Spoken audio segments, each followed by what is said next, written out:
రోజు బ్రతికి ఉన్న క్షేమముగా ఉన్న మన మాట కూడా అందును బట్టి దేవునికి ఒకసారి స్తోత్రాలు చెల్లించుకుందామా. ఏంటంట, నేను గోతిలోనికి దిగిన ఎడల నా ప్రాణము వలన ఏమి లాభం? గోతిలోనికి దిగిపోతే ఏం లాభం అండి? 9వ వచనంలో అంటాడు, మన్ను నిన్ను స్తుతించునా? నీ సత్యమును గురించి అది వివరిస్తుందా? మన్ను స్తుతించదు. కాబట్టి సజీవులుగా ఉన్నాము కాబట్టి ఈ రోజున దేవుని సన్నిధిలో ఇలాగున కూడుకొని ఆరాధించడానికి వీలవుతుంది. సమాధిలోనికి దిగిపోతే ఏం లాభం? ఏం చేసుకుంటాం? సమాధిలోనికి దిగిపోతే పనులు గుర్తొస్తాయా? ఏమండి, పనులు గుర్తొస్తాయా? మన ఇల్లు గుర్తొస్తుందా? మన వ్యాపారం గుర్తొస్తుందా? మన చేతుల వలన చేసే పనులు గుర్తొస్తాయా? ఏం గుర్తురావు. అందుకే దావీదు అంటాడు, అయ్యా నేను గోతిలోనికి దిగిన ఎడల నాకు ఏమి లాభం అయ్యా? కాబట్టి మన్ను నిన్ను స్తుతించదు, సజీవులుగా ఉన్న వారే స్తుతిస్తారు. కాబట్టి నిన్ను నేను ప్రతిరోజు, ప్రతి నిత్యము, ప్రతి క్షణము నిన్ను స్తుతిస్తానయ్యా. ఎందుకంటే మొదటి వచనంలో అంటాడు, యెహోవా నా శత్రువులను నా విషయమై సంతోషింపనీయక నీవు నన్ను ఉద్ధరించి ఉన్నావు, నన్ను కాపాడుతున్నావు, క్షేమాన్ని ఇచ్చావు. అంతేకాదు, యెహోవా పాతాళములో నుండి నా ప్రాణమును లేవదీసితివి, నేను గోతిలోనికి దిగకుండా నీవు నన్ను బ్రతికించితివి. అంతేకాదు, నేను నీకు మొర్ర పెట్టగా నీవు స్వస్థత పరచితివి. ఏమండి, ఇలాగున దేవుడు క్షేమంగా ఉంచి కాపాడి సజీవులుగా ఉంచి, అంతేకాదు మనల్ని ఏ రోగము బలహీనత రాకుండా కాపాడి, అంతేకాదు ఏవైనా చిన్న చిన్న బలహీనతలు వచ్చినా ఆ పరిస్థితి నుంచి విడిపించి క్షేమముగా ఉంచి, ఇప్పుడే కొంతమంది బిడ్డలు సాక్ష్యం చెప్పారు. నిజమే, దేవుడు కావాల్సిన అవసరతలన్నీ తీర్చే దేవుడు, క్షేమాన్ని ఇచ్చే దేవుడు, ఏ అపాయము రాకుండా పాదములకు దీపమై ఉండి త్రోవలకు వెలుగై ఉండి కాపాడి నడిపించే దేవునికి 2 చేతులెత్తి దేవునికి స్తోత్రాలు చెల్లించుకుందామా. అలా సంతోషంగా ఉండాలంటే ఏం చేయాలో తెలుసా? స్తుతించాలి. బ్రతికి ఉన్న మనం సంతోషంగా ఉండాలి, ఆనందంగా ఉండాలి అంటే స్తుతించడం ఒక్కడే మార్గం. స్తుతించిన మనం అందరం ఆనందంగా ఉంటాం. అంతేకాదు, దేవుడు ఏం చేస్తాడు? 12వ వచనం, నీవు నా గోనె పట్ట విడిపించి సంతోష వస్త్రము నన్ను ధరింపజేసి ఉన్నావు, యెహోవా నా దేవా నిత్యము నేను నిన్ను స్తుతించెదను. బ్రతికి ఉంచడమే కాదు నాయనా, క్షేమంగా ఉంచడమే కాదు, అంతేకాదు క్షేమము కలిగి ఆరోగ్యంగా ఉండే ఆయుష్ దేవుడు మనకు అనుగ్రహించును గాక. ఏమండి, బలహీనతల్లో ఉండి అనారోగ్యంలో ఉండి రోజు బాధపడుతూ బ్రతికే దానికంటే ఆరోగ్యంగా ఉంటూ దేవుడు ఆయుష్ను పొడిగిస్తే అదే కదా మన కోరిక. అందును బట్టి దేవుడికి స్తోత్రం చెల్లిద్దామా. హల్లెలూయా. నీవు నా గోనె పట్ట విడిపించి సంతోష వస్త్రము నన్ను ధరింపచేసి ఉన్నావు, యెహోవా నా దేవా అందుకు నేను నిత్యము నిన్ను ఎప్పుడు స్తుతించాలి? ఎప్పుడు? నిత్యము అంటే మన డైరీలో ఏం రాసుకోవాలి? మీరు ఏం రాసుకుంటారో మీ ఇష్టం, మీ ఇష్టం ఏం రాసుకుంటారో.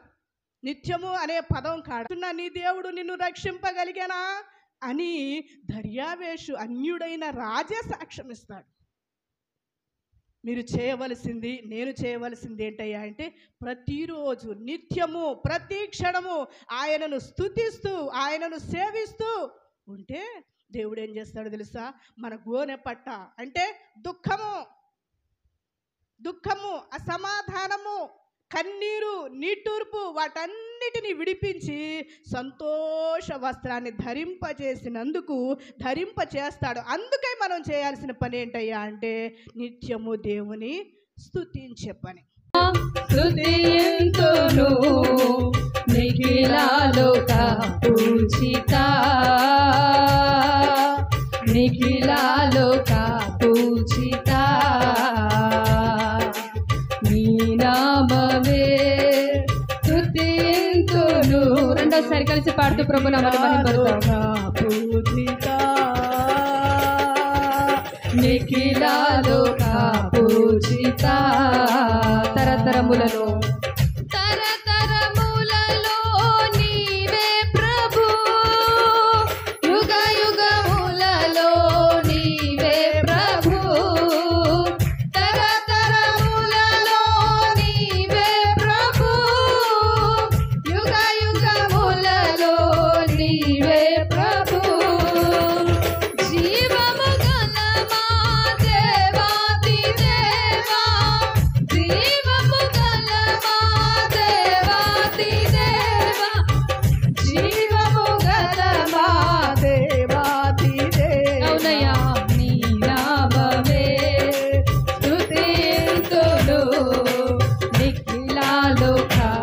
పూజిత.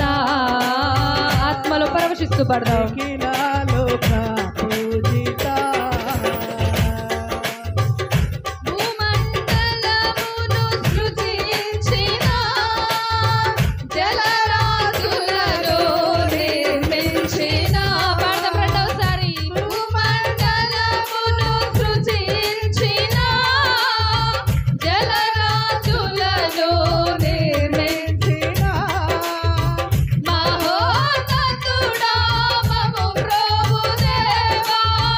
మహోన్నతుడా మము ప్రభుదేవా.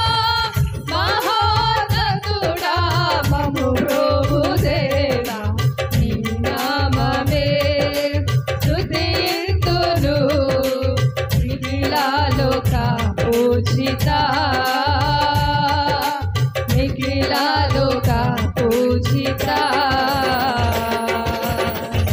మంటి ఘటమునగు నాయందు నీవు మహిమైశ్వర్యము నింపిన దేవా. మంటి ఘటమునగు నాయందు నీవు మహిమైశ్వర్యము నింపిన దేవా. నాలో ప్రవహించే ఓ జీవజలరాశి. నాలో ప్రవహించే ఓ జీవజలరాశి. నీ సాక్షిగా ధర జీవించెదా. నీ సాక్షిగా ధర జీవించెదా. హల్లెలూయా హల్లెలూయా హల్లెలూయా హల్లెలూయా హల్లెలూయా హల్లెలూయా హల్లెలూయా హల్లెలూయా. ఆరాధించెదా అరుణోదయమున అమరుడ నిన్నే ఆసక్తిరా. ఆరాధించెదా అరుణోదయమున అమరుడ నిన్నే ఆసక్తిరా. ఆశ్రిత జనపాలకా అందుకో నా స్తుతి మాలిక. ఆశ్రిత జనపాలకా అందుకో నా స్తుతి మాలిక. ధవళవర్ణుడా మనోహరుడా రత్నవర్ణుడా నా ప్రియుడా. ధవళవర్ణుడా మనోహరుడా రత్నవర్ణుడా నా ప్రియుడా. స్తుతి పాడెదనే ప్రతిదినము. స్తుతి పాడుటే నా అతిశయము. స్తుతి పాడెదనే ప్రతిదినము. స్తుతి పాడుటే నా అతిశయము. గురిలేని నన్ను ఉరి నుండి లాగి దరి చేర్చినావే పరిశుద్ధుడా. గురిలేని నన్ను గురి నుండి లాగి దరి చేర్చినావే పరిశుద్ధుడా. ఏమని పాడదా దేవా. ఏమని పొగడదా ప్రభువా. ఏమని పాడదా దేవా. ఏమని పొగడదా ప్రభువా. ధవళవర్ణుడా మనోహరుడా రత్నవర్ణుడా నా ప్రియుడా. ధవళవర్ణుడా మనోహరుడా రత్నవర్ణుడా నా ప్రియుడా. స్తుతి పాడెదనే ప్రతిదినము. స్తుతి పాడుటే నా అతిశయము. స్తుతి పాడెదనే ప్రతిదినము. స్తుతి పాడుటే నా అతిశయము. మతి లేని నన్ను శృతి చేసినావే. మృతి నుండి నన్ను మృతి నుండి స్తోత్రం. మతి లేని నన్ను శృతి చేసినావే, మృతి నుండి నన్ను బ్రతికించినావే. నీలతనై పాడెదా దేవా, మతివని పొగడెదా ప్రభువా. నీలతనై పాడెదా దేవా, మతివని పొగడెదా ప్రభువా. ధవళవర్ణుడా, పాడదాం, అందరం పాడదాం. రత్నవర్ణుడా నా ప్రియుడా, ధవళవర్ణుడా మనోహరుడా, రత్నవర్ణుడా నా ప్రియుడా. స్తుతి పాడెదనే ప్రతిదినము, స్తుతి పాడుటేనా అతిశయము. పాడదామా? స్తుతి పాడెదనే ప్రతిదినము, స్తుతి పాడుటేనా అతిశయము.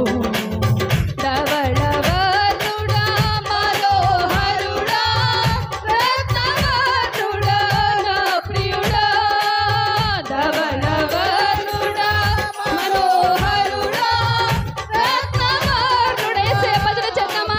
ఆయన సన్నిధిలో ఆనందంగా అందరూ పాడుతూ మనోహరుడా, రత్నవర్ణుడా నా ప్రియుడా, ధవళవర్ణుడా మనోహరుడా. భక్తుడు అంటాడు కదా, ఏమని పాడద దేవా, ఏమని పొగడద ప్రభు అని పాడుతున్నాడు. ఆయనకున్న గొప్ప గుణాలను బట్టి ఆయన పాడుతూ ప్రభుని మహిమపడతాం. రత్నవర్ణుడా నా ప్రియుడా, ఏ భక్తుడు మౌనంగా ఉండొద్దండి. ఆయన మన పట్ల చేసిన కార్యాలు మనకి గుర్తు రావట్లేదేమో, కానీ ఆయన ఏమై ఉన్నాడో దాన్ని బట్టి ఆయన స్తుతిద్దాం. మనోహరుడా,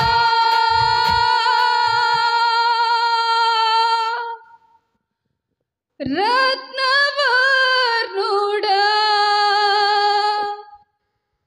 నా ప్రియుడా. మరి ఒకసారి పడదామా అందరము కలిసి? ధవళవర్ణుడా మనోహరుడా,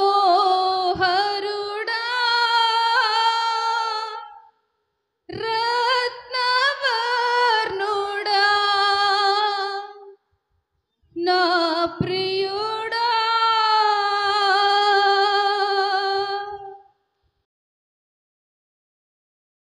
ఆయనను గూర్చి దావీదు ఇట్లా నేను నేను ఎల్లప్పుడు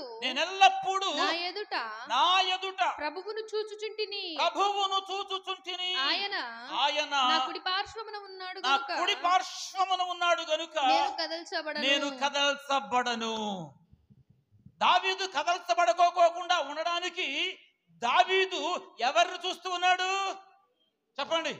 అక్కడ రాయబడి ఉంది, నేను ప్రభువును చూచుచున్నాను, ప్రభువు వైపు నా దృష్టిని కేంద్రీకరింపజేశాను. అందుచేత ఆయన ఆ కుడి పార్శ్వమున ఉన్నాడు. నేను ప్రభువును చూచుచున్నాను, ఆయన నాతో ఉన్నాడు అనండి. నేను ఎవరిని చూస్తున్నాను? ప్రభువును చూస్తూ ఉన్నాను, ఆయన నాతో ఉన్నాడు గనుక నేను కదల్చబడను.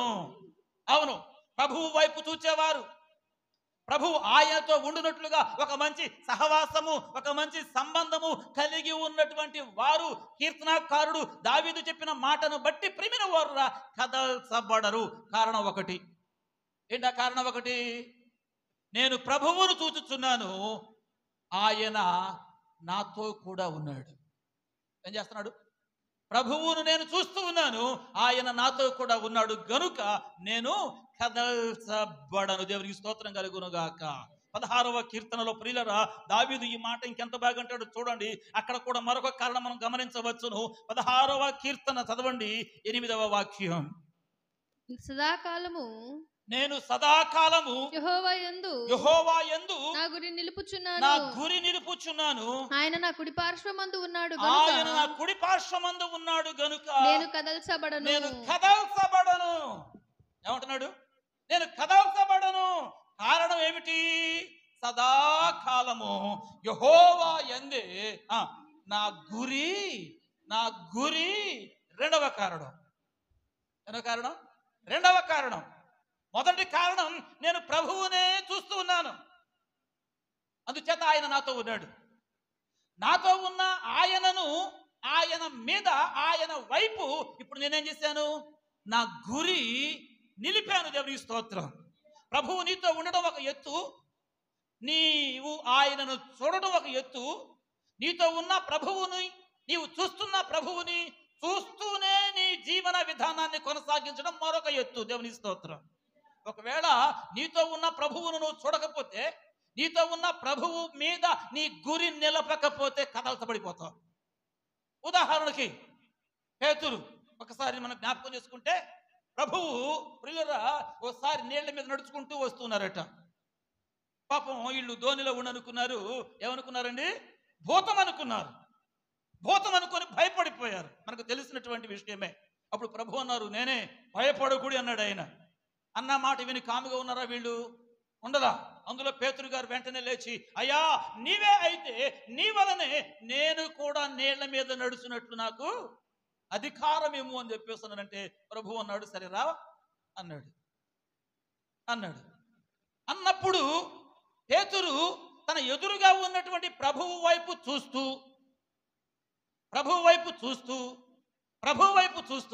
అడుగులు ఒక్కొక్కటి వేసుకుంటూ ప్రభువుకు సమీపిస్తూ వెళ్తున్నాడు.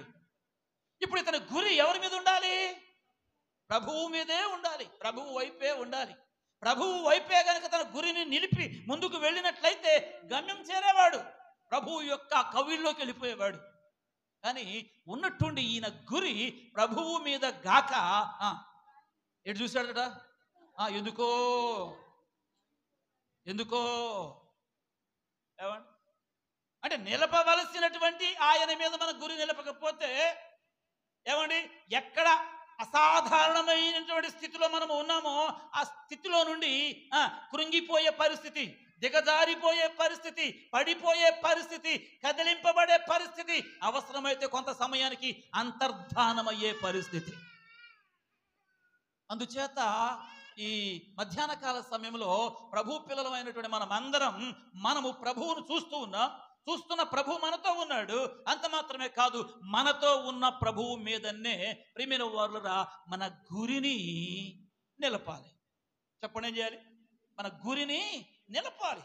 మనము గురిని నిలపడంలో గనుక అశ్రద్ధ చేస్తే, నిర్లక్ష్యం చేస్తే ప్రియమైన వారులరా మనము కదిలింపబడడానికి, అవసరమైతే ఈ లోకమనే సముద్రములో మునిగిపోవడానికి, ఏమిటి తిరిగి మరలా దేవుని సన్నిధిలో దేవుని ఎదుట పత్తా లేకుండా అంతర్ధానమైపోవడానికి అవకాశాలు ఉంటూ ఉన్నాయి. అందుచేత మనము గురి ఎవరి మీద నిలపాలి చెప్పండి? అందుకే అంటాడు, సదాకాలము యెహోవా యందే నా గురి నిలుపుచున్నాను. దేవునికి స్తోత్రం. ఏదో కొంత సమయం ఆయన మీద గురి నిలిపి, కొంతకాలం ఆయన మీద గురి నిలిపి, కొంతకాలం ఆయన సన్నిధికి వచ్చి, కొంతకాలానికి ప్రియులరా మరలా ఏదో ఒకదాని మీదకి మన గురిని మళ్ళించేసేసినట్లయితే ప్రియులరా మనము కదిలింపబడిపోవడానికి అవకాశాలు ఉన్నాయి. కానీ వాక్యం సెలవిస్తూ ఉంది మంచి మాట, నా గురి నా ప్రభువు మీద నిలిపాను గనక ఆయన నన్ను, భక్తుల అనుభవాలు ఇవి, ప్రభువును చూచుతున్నాను గనుక ఆయన నన్ను కదలనివ్వడు.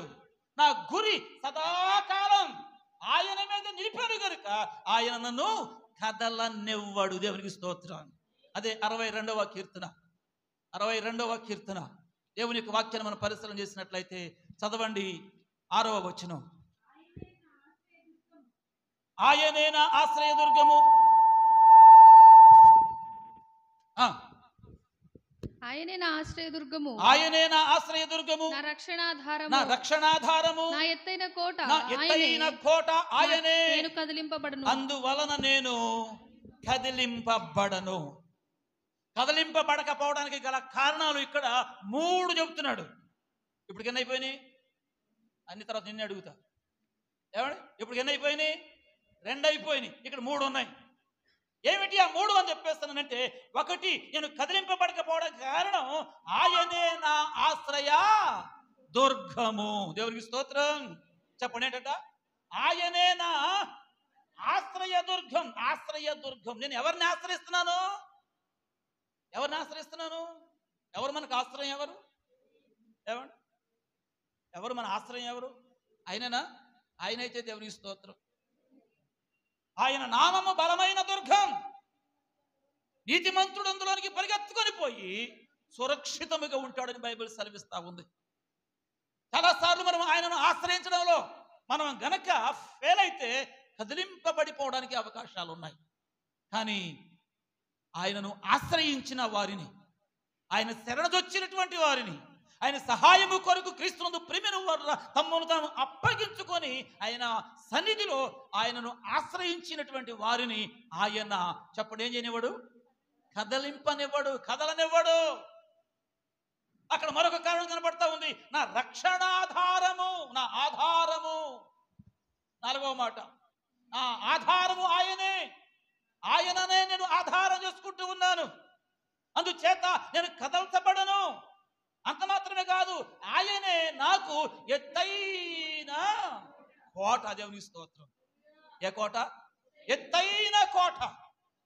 ఎత్తైన కోటగా ఉన్నటువంటి ఆయనలో, మహోన్నతుడైనటువంటి దేవునిలో, దేవుని చాటున నేను నివసిస్తూ వస్తున్నాను గనుక నేను కదల్చబడను. ఏం కాదు నేను? ఎక్కడ నా నివాసం? ఎక్కడ? 91వ కీర్తన మనందరికీ బాగా తెలుసు. మహోన్నతుని చాటున నివసించువాడే, సర్వశక్తుని నీడను విశ్రమించువాడే అని రాయబడి ఉంటుంది అక్కడ. ఈ మాట కూడా అంటాడు, ఆయనే నాకు ఆశ్రయము, నేను నమ్ముకొనునా దేవుడని అని మాట్లాడతాడు కీర్తనాకారుడు. అందుచేత క్రీస్తునందు ప్రియమైన వారురా, దేవుని పిల్లలుగా మనం అందరము కూడా ఆయన వైపు చూడగలిగితే మనము కదిలింపబడము. ఆయన మీద మన గురి నిలిపితే మనము కదల్చబడము. ఆయనను ఆశ్రయముగా చేసుకుంటే మనము కదల్చబడము. ఆయనే ఆధారమని ఆయన మీద ఆధారపడితే మనము కదల్చబడము.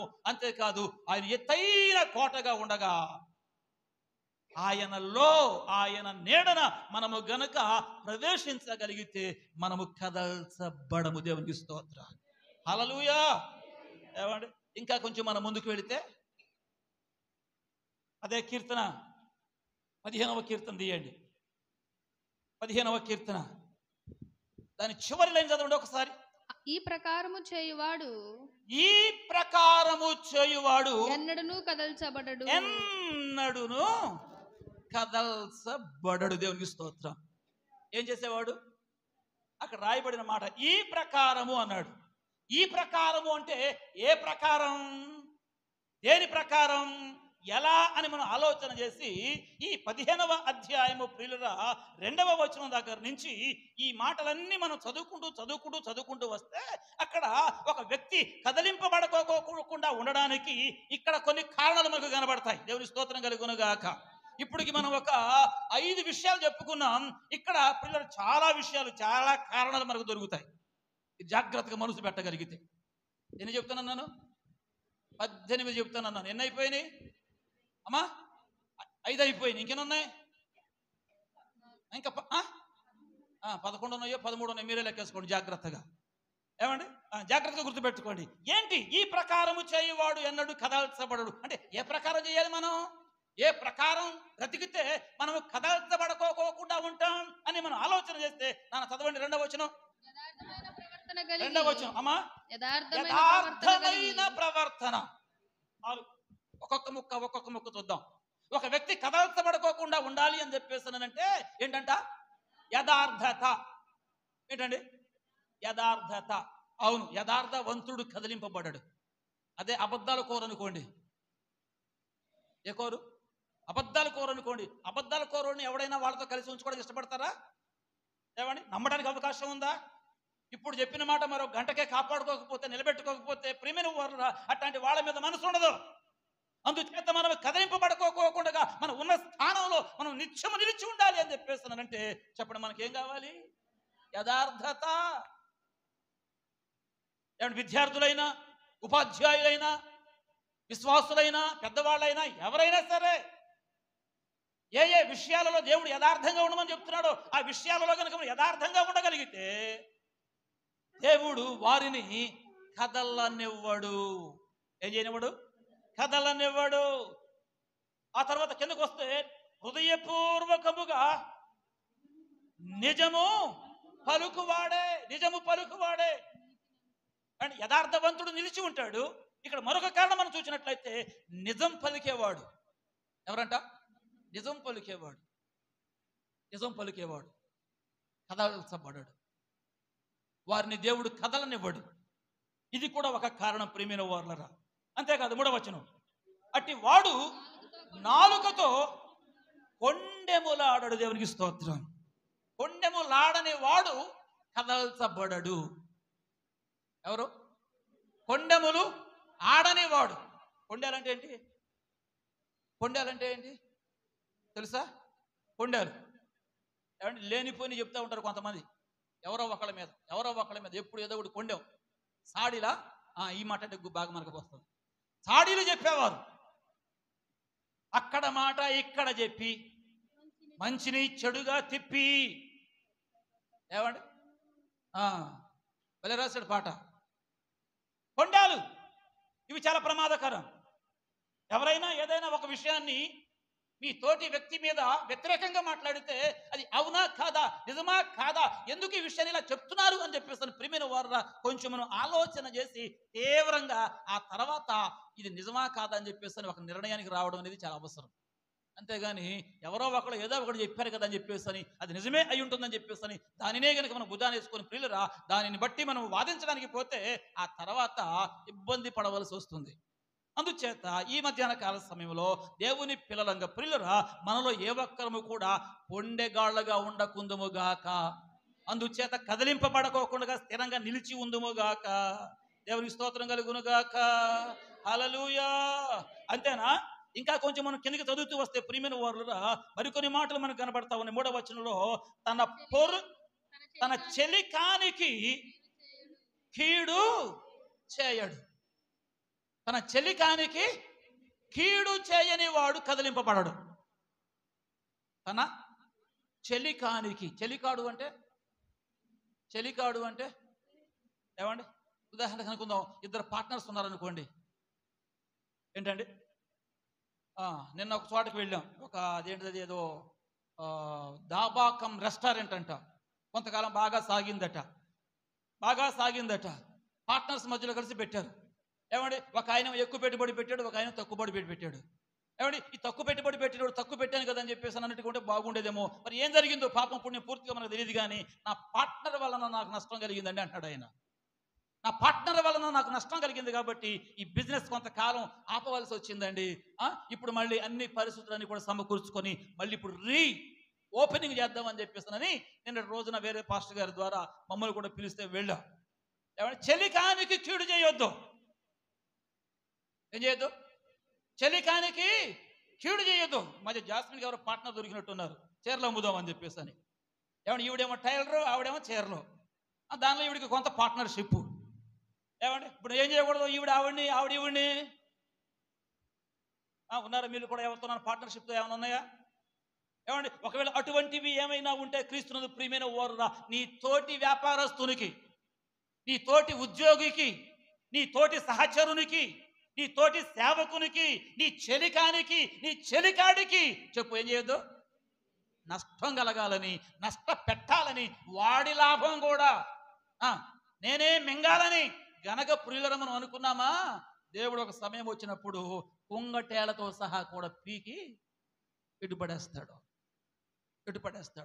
అందుచేత వాక్యం సెలవిస్తున్నటువంటి మాట తన చెలికానికి చెప్పండి. నా మాటలా దేవుని మాటలా? ఏమంటే ఎందుకు కీడు చేయకూడదు? కీడు చేస్తే ఏమైంది? ఏమంటే కీడు చేసినందువలన మనకేదో మేలు జరిగినట్టుగా తాత్కాలికంగా అనిపిస్తుంది. కానీ ఆ కీడు ఆ తర్వాత ఏ రకమైన శాపానికి తీసుకుని వెళ్తుందో ప్రియమైన వారురా అది తెలవదు. అందుకే నీతిమంతునికి కలిగినది కొంచెమైనను అది బహు శ్రేష్టమైనది అంటాడు దేవుని యొక్క వాక్య భాగంలో. దేవునికి స్తోత్రం కలుగునుగాక. చెబుదాం గట్టిగా ఒకసారి హల్లెలూయా, హల్లెలూయా. కాబట్టి కదలింపబడని స్థితి ఒక వ్యక్తికి కావాలి అని చెప్పేస్తానంటే ఇదిగో ఈ సూత్రాలన్నీ కూడా పాటించవలసి ఉంది. యథార్థత కలిగి ఉండాలి, నిజం పలికే వారంగా ఉండాలి. చెలికానికి చెప్పండి ప్రియులరా, కీడు చేయకూడదు, కొండెములు ఆడకూడదు.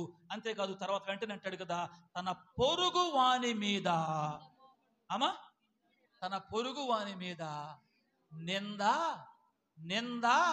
నింద మోపకూడదు. మనందరికీ తెలుసు మరియా యోసేపుల వృత్తాంతం. మరియా పరిశుద్ధాత్మ వలన అయ్యింది. యోసేపుకు తెలిసింది. యోసేపు ఎవరు అంటే నీతిమంతుడు అని బైబిల్లో రాయబడింది. నీతిమంతుడైనటువంటి యోసేపు జరిగినటువంటి సంఘటనను బట్టి ఆమె మీద ఏదో నిందమోపాలనే భావన కాకోకుండా ఆమెను రహస్యంగా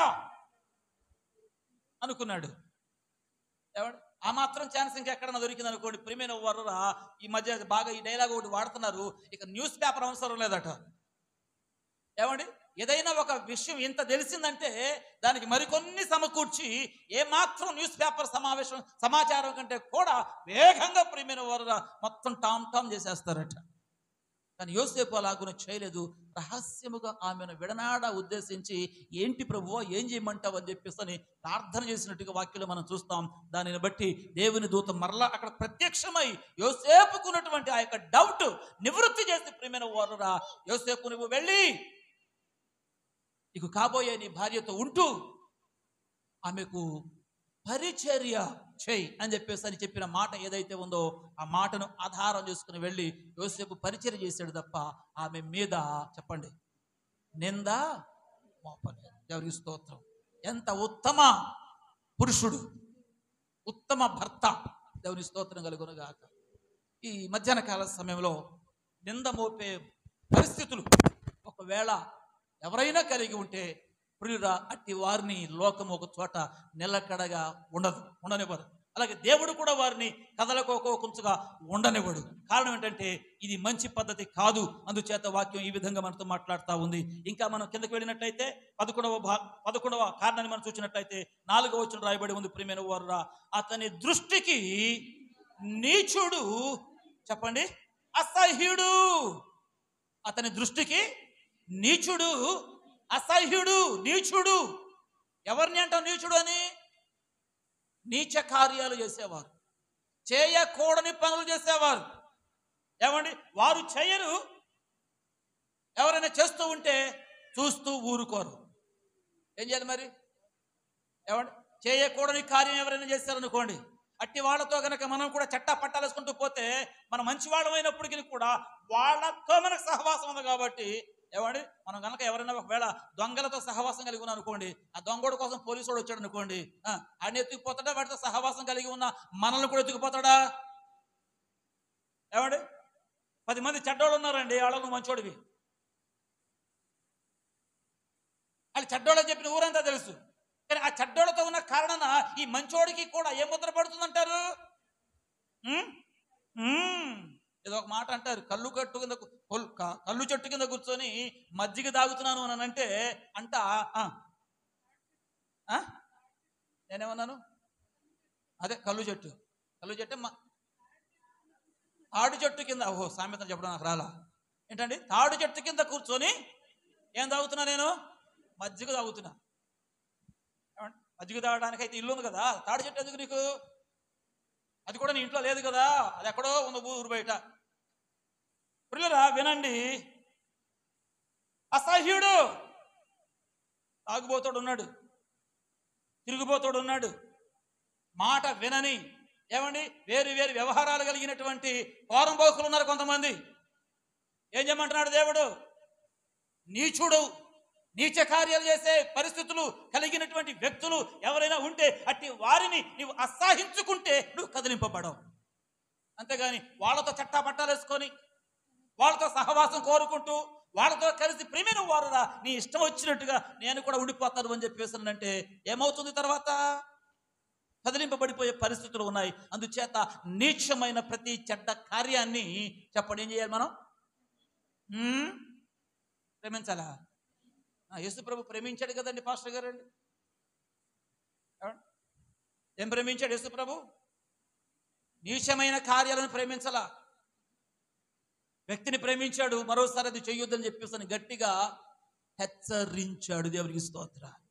అందుకే నీచ కార్యాలు చేసేవారంటే భక్తులకు అసహ్యం, భక్తిహీనులు అంటే భక్తులకు అసహ్యం, ప్రార్థన హీనులు అంటే ప్రార్థనా పరులకు అసహ్యం, యథార్థవంతులకు ప్రియుల అబద్ధికులు అసహ్యం, చీకటికి పగలు అసహ్యం, పగటికి చీకటి అసహ్యం.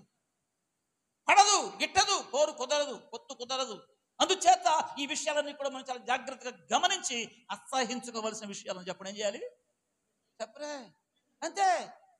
మనం అందరం ఇక్కడ శుభ్రంగా చక్కగా సంతోషంగా కూర్చొని ఆరాధన చేసుకుంటాం. ఎవరైనా సిగరెట్ కాల్చుకుంటే వచ్చేది ఇక్కడికి మనం ఏం చేస్తాం?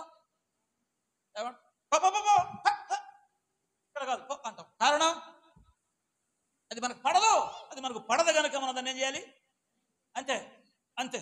కాబట్టి ఈ లక్షణాన్ని క్రీస్తునందు ప్రియమైన వారురా నీవు నేను మనం కలిగి ఉండగలిగితే మనం కదల్చబడము. దేవునికి స్తోత్రం. అంతేకాదు 4వ వచనంలో మరొక కారణం ఉంది ప్రియమైన వారురా.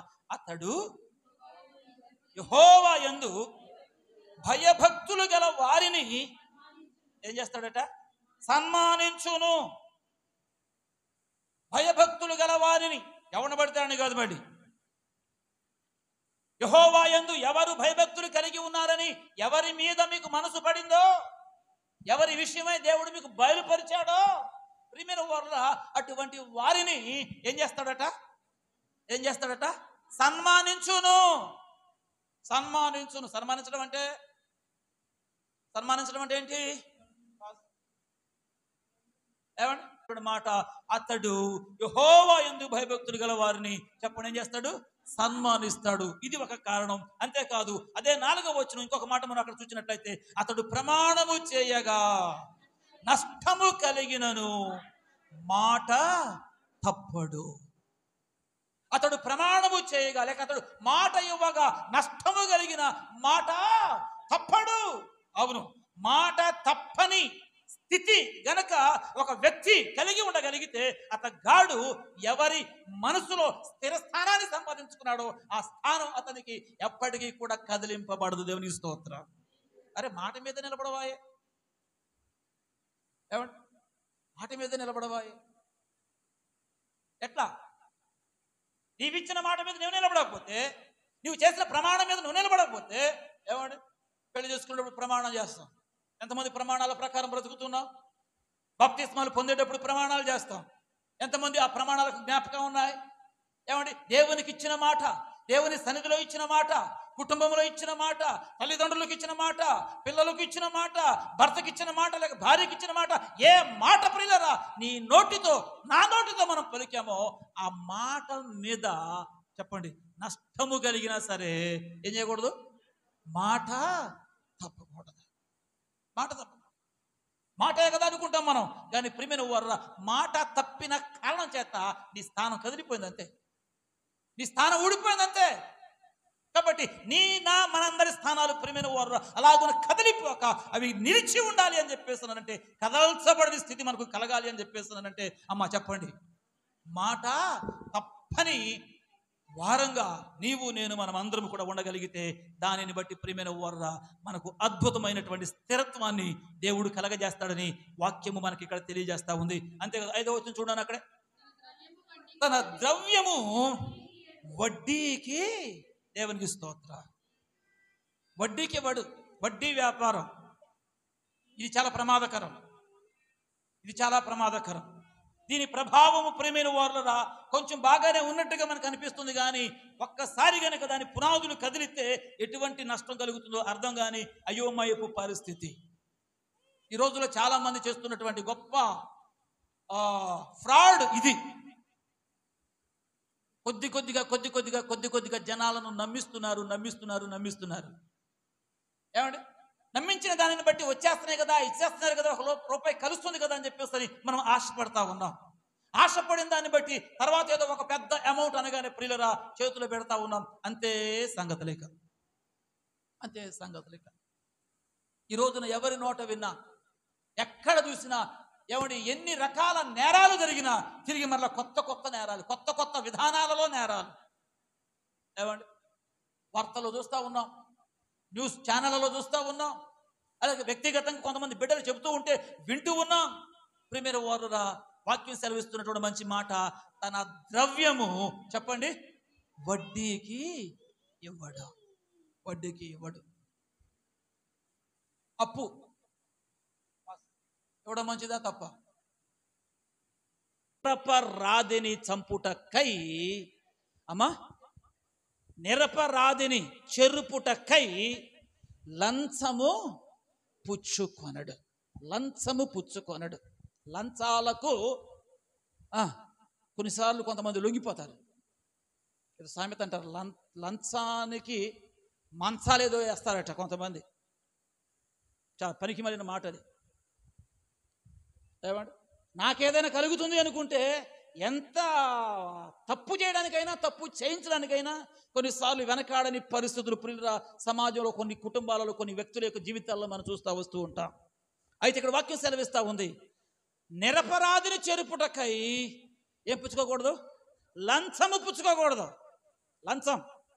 లంచమట వాని దృష్టికి మాణిక్యము వలె ఉంటుందట, కానీ అది తుదకు సర్పము వలె కాటు వేస్తుందట. లంచం చాలా ప్రమాదకరం. లంచం అంటే ఏంటి? ఈ పని చేసి పెడతాం, మాకేంటి ఏమండి?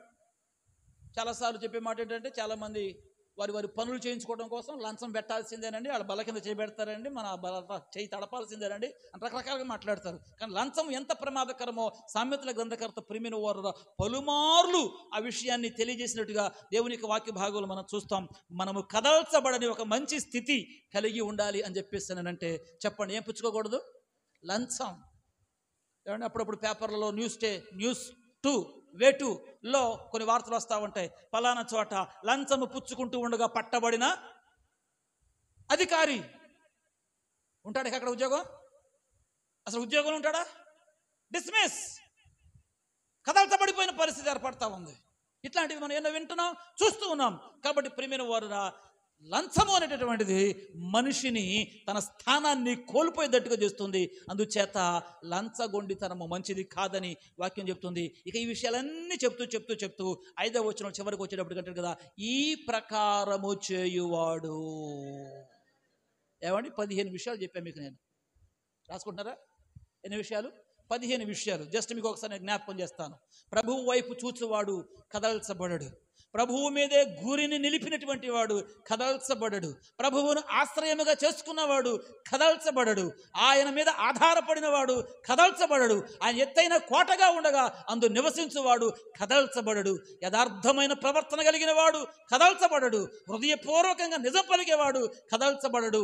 కొండెములాడు వాడు కదిలింపబడతాడు, కానీ కొండెములాడని వాడు కదల్చబడడు. కీడు చేయని వాడు కదల్చబడడు. నింద మోపని వాడు కదల్చబడడు.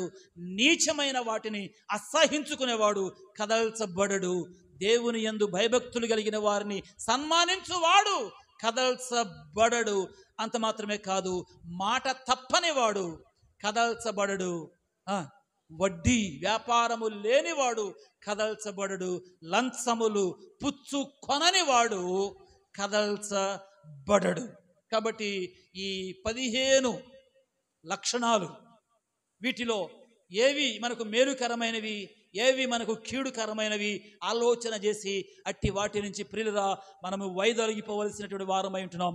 అప్పుడు దేవుడు కదలనివ్వక దేవుడు నిన్ను నన్ను మనందరినీ కూడా స్థిరపరచి ఉంచుతాడు. దేవుని స్తోత్రం కలుగునుగాక. సామెతల గ్రంథం 10వ అధ్యాయము 30వ వాక్యం. సామెతల గ్రంథం 10వ అధ్యాయము 30వ వాక్యం చదవండి ప్రియులరా. సామెతల గ్రంథం 10:30. నీతిమంతుడు ఎన్నడూను కదిలింపబడడు. దేవునికి స్తోత్రం చెప్తాం ఒకసారి. ఎవరు కదిలింపబడరు? నీతిమంతులైతే, నీతి కలుగునట్లుగా దేవుని యందు విశ్వాసం కలిగిన వారైతే, రక్షణ కలుగునట్లుగా నోటితో ఒప్పుకునే వారైతే, యేసు కార్చినటువంటి అమూల్యమైన రక్తంలో కడగబడిన వారైతే ప్రియమైన వారులరా చెప్పండి, ఏం కారు? కదల్చబడరు. ఎప్పటికీ కదల్చబడరు. మరి ఎవరు కదల్చబడతారు?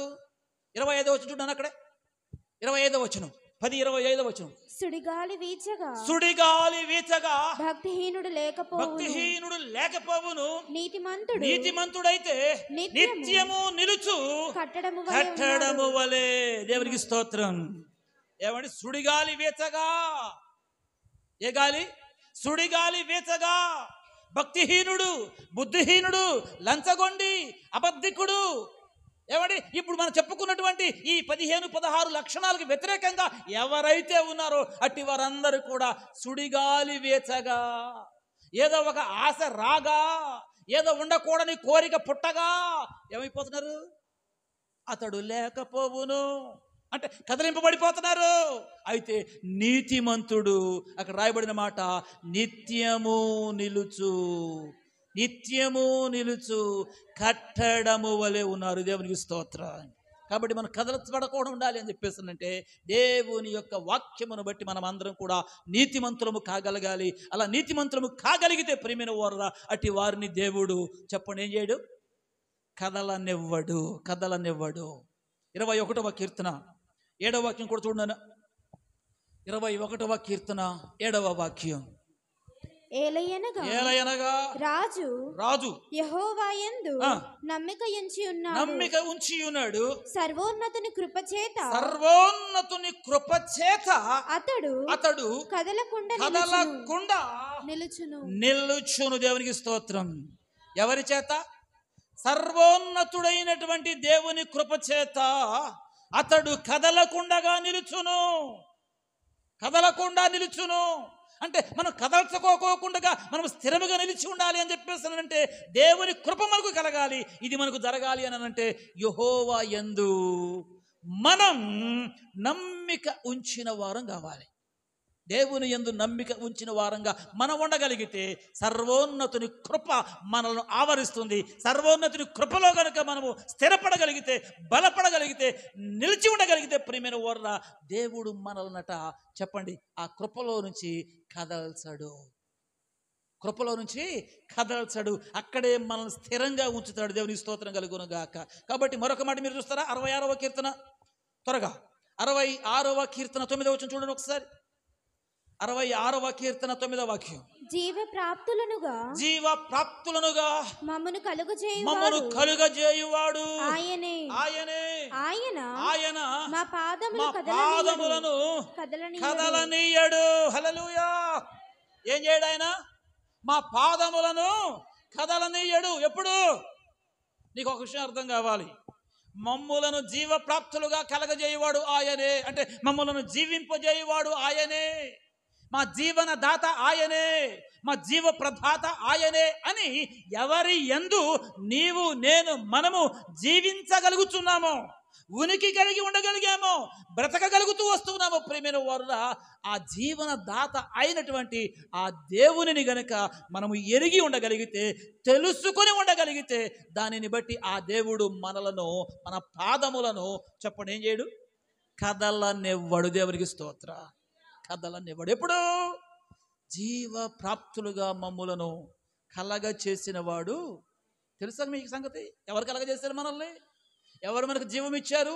ఎవరు మనకు ఊపిరిచ్చారు? ఎవరు ఇంకా మన ప్రాణ మనలో నిలిచి ఉన్నట్లుగా మనకు సహాయం చేస్తూ వస్తున్నారు? అది ఎరిగి ఉండి దానిని బట్టి దేవా నీ కృపకై స్తోత్రమయ్యా, మీరిచ్చిన జీవముకై స్తోత్రమయ్యా, మీరిచ్చిన ఊపిరికై స్తోత్రమయ్యా, ఈ రోజు వరకు సజీవులుగా ఉంచినందుకై అని ఎవరిలో ఆ భావన ఉంటుందో అట్టి వారు వారి పాదములను దేవుడు ఏం చేయనివాడు? కదలనీయడని దేవునికి వాక్య భాగం మనకి ఇక్కడ తెలియచేస్తా ఉంది. దేవుని స్తోత్రం కలుగును గాక. కాబట్టి ఈ 18 విషయాలలో మనము కదల్చబడని వారంగా ఉండాలి. దేవుడు ఆ విధమైన కృపను మనకు అనుగ్రహించాలి. అంటే ఒక వ్యక్తిని దేవుడు ఎప్పుడు కదలనివ్వడంటే ఆయన వైపు చూస్తే, ఆయన మీద గురి నిలిపితే, ఏమండి ఆయనను ఆశ్రయంగా చేసుకుంటే, ఆయనలో నివసించగలిగితే, ఆయననే ఆధారం చేసుకోగలిగితే, ఆయన చెప్పిన సూక్తులు యథార్థత కలిగి ఉండగలిగితే, నిజం పలకగలిగితే, ఏమండి 15వ కీర్తనలో ఉన్న ఆ మాటలన్నీ ఒక్కొక్కటి ప్రేమిన వారు ధ్యానం చేసి దానికి తగినట్టుగా మనం గనక మలుచుకోగలిగితే, ఆయన చేయమన్నది చేయడం, చేయొద్దన్నది చేయకపోవడం, ఇది గనక మనకు చేతనైతే క్రీస్తునందు ప్రేమిన వారురా ఈ 18 రకాల పరిస్థితులలో దేవుడు మనలను కదలని వారుగా నిలబెడతాడు. దేవుని స్తోత్రం. చివరికి ఒక మాట చదవండి. అపోస్తుల కార్యాల గ్రంథం మొదటి గ్రంథం 15వ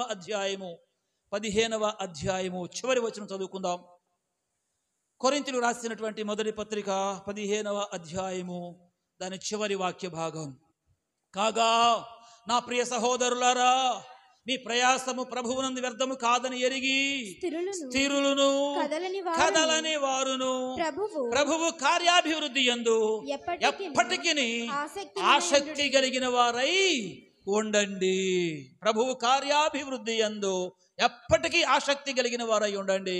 అందుకొరకు ఎలా ఉండాలట? మనం కదలని వారము. చెప్పండి, ఏ వారం? కదలని వారము. కదలని వారము. మా చిన్నప్పుడు పాట పాడేవాళ్ళు, కదలకుందువు సియోను కొండ వాలే, బెదరకుందువు బలమైన సింహం వాలే. ఏది? కదలకుందువు సియోను కొండ వాలే, బెదరకుందువు బలమైన సింహం వాలే. ప్రభువైన యేసయ్య ఉండగా ఏ చింత నీకింకా రాదుగా లేదుగా అని చెప్పేసి భలే భలే మంచి మాటలు ఉంటాయి ఆ పాటలో. దేవుని స్తోత్రం కలుగునుగాక. దాచిపెట్టుకో. ఏమండి, ఎలా ఉంటావు నువ్వు? కదలకోకుండా ఉంటావు, స్థిరంగా ఉంటావు, నిలకడగా ఉంటావు. నీ స్థానాన్ని ప్రేమిన వేరొకడు వచ్చి కైవసం చేసుకోడు. ఎప్పుడయ్యా అని చెప్పేస్తానంటే, నీవు కదలింపబడని ఒక మంచి స్థితిలోనికి ప్రియమైన వారురా మనం రాగలిగినప్పుడు దేవుని స్తోత్రం కలుగునుగాక. హల్లెలూయా. సుడిగాలి వేచగా అని రాయబడింది అక్కడ. ఏ గాలి? సుడిగాలి. ఎంతసేపు చెప్పండి.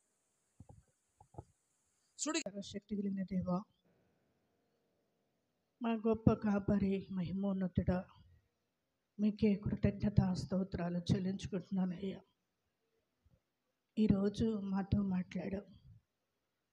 మా జీవితంలో నాటబడిన మేము, ఫలిస్తున్న మేము, దేవా ఎదిగి అభివృద్ధి పొందుచున్న మేము ఏ పరిస్థితిలోనైనా కదలని వారిగా ఉండాలని, స్థిరపరచబడి ఉండాలని, ఏ ప్రకారముగా ఫలిస్తున్నామో ఆ ప్రకారంగానే ఫలించాలని దేవా మీ ఉద్దేశము, మీ ప్రణాళిక.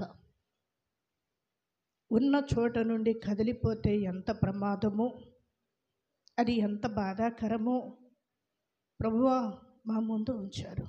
ఎంత ప్రమాదమయ్యా.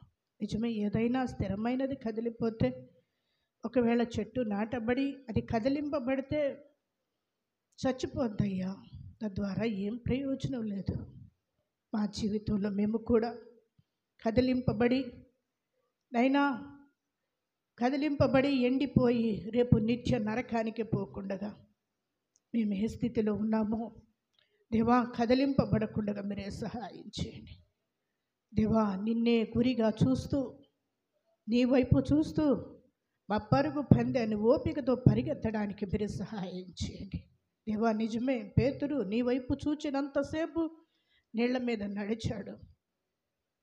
లోకాన్ని, గాలిని చూడగానే మునిగిపోసాగాడు. నాయనా, అలాంటి అల్ప విశ్వాసము మా జీవితంలోనికి రాకుండా, కదలింపబడకుండా స్థిరమైన విశ్వాసము కలిగి ముందుకు కొనసాగునట్లుగా మీరే సహాయం చేయండి. దేవా, ఇంకా మమ్మల్ని కదిలించే విషయాలు, కొండాలు, దేవా, అబద్ధాలు ఇంకా ఎన్నో ఉన్నాయి మా జీవితాల్లో. లంచాలు పుచ్చుకోవడం, వడ్డీ వ్యాపారాలు చేయడం, ఇవన్నీ మా భక్తిని కదిలించి వేస్తాయి, మా విశ్వాసాన్ని కదిలించి వేస్తాయి. నైనా దేవా, కదలబడని విశ్వాసము, కదలబడని జీవితాన్ని మాకు అనుగ్రహించండి. నీతిమంతుడు ఎన్నడూ కదిలింపబడడన్నావు. నీ కృప ఉంటే మేము కదిలింపబడమయ్యా. నీ కృప కొరకు ఎప్పటికీ నైనా ఎదురు చూడడానికి మీరు సహాయం చేయండి. నీ కృపకు మేము పాత్రులము కావడానికి మీ కృపను అనుగ్రహించండి. మా ఆశ్రయమైన కోట, మా ఆశ్రయమా, మా దుర్గమా, మా కేడమా, నీకు స్తోత్రాలు చెల్లించుకుంటున్నా. నిన్ను నమ్ముకున్నంతసేపు కదిలించబడమయ్యా.